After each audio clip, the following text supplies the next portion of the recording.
প্রিয় দর্শক বন্ধুরা, উঠে আসছে আপার প্রাইমারি থেকে জরুরি কিছু খবর আপডেট, সেকেন্ড কাউন্সেলিং সংবাদ, প্যারা টিচার বন্ধুদের প্রসঙ্গ এবং এমসি নিয়ে জরুরি কিছু তথ্যাদি অর্থাৎ ম্যানেজিং কমিটি।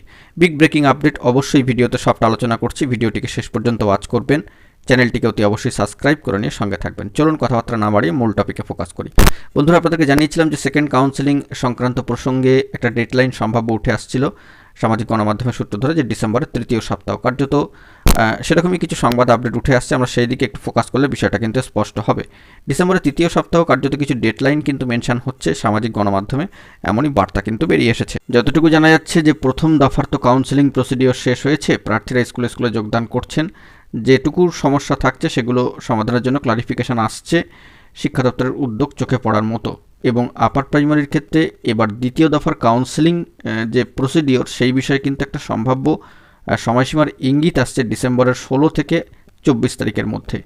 এটি কিন্তু অবশ্যই জানিয়ে রাখি, 16 থেকে 24শে ডিসেম্বরের মধ্যে অবশ্যই সামাজিক গণমাধ্যমে সূত্র ধরে বেরিয়ে আসছে। এই বিষয়ে প্রথম দফায় কাউন্সেলিংয়ের পরে প্রায় 2000-এর বেশি পদ ফাঁকা থেকে গিয়েছে, এমনটাই মনে করা হচ্ছে।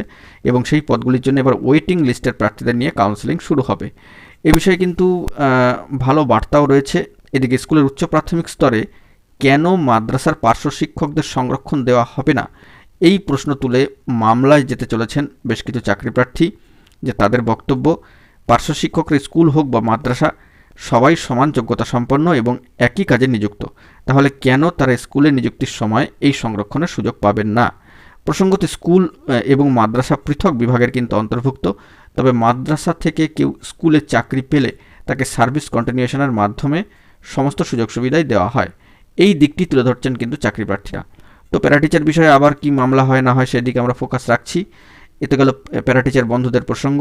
অন্যদিকে বেশ কিছু স্কুলে পরিচালন কমিটি না থাকায় আপার প্রাইমারি স্তরে প্রার্থীরা কাজে যোগ দিতে কিন্তু পারছেন না, সে বিষয়ে সমস্যা তৈরি হচ্ছে।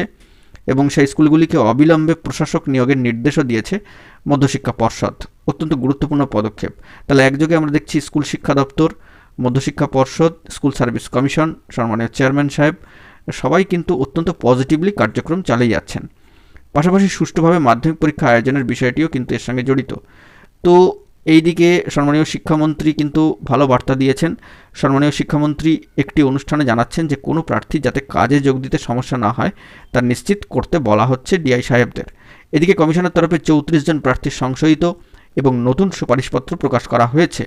29 জন প্রার্থীর সুপারিশপত্রে স্কুল এবং পদ সংক্রান্ত ভুল তথ্য ছিল, তো সেগুলি সংশোধন করা হয়েছে। আর 4 জনকে একেবারে নতুন স্কুল সুপারিশ করা হয়েছে। অত্যন্ত গুরুত্বপূর্ণ পদক্ষেপ একেবারে স্কুল সার্ভিস কমিশনের। বন্ধুরা, আপাতত দ্বিতীয় দফার কাউন্সেলিংকে কেন্দ্র করে এই ডেডলাইনটি সামাজিক গণমাধ্যমের সূত্র ধরে উঠে আসলো। দেখা যাক পরবর্তী ক্ষেত্রে কি হয়।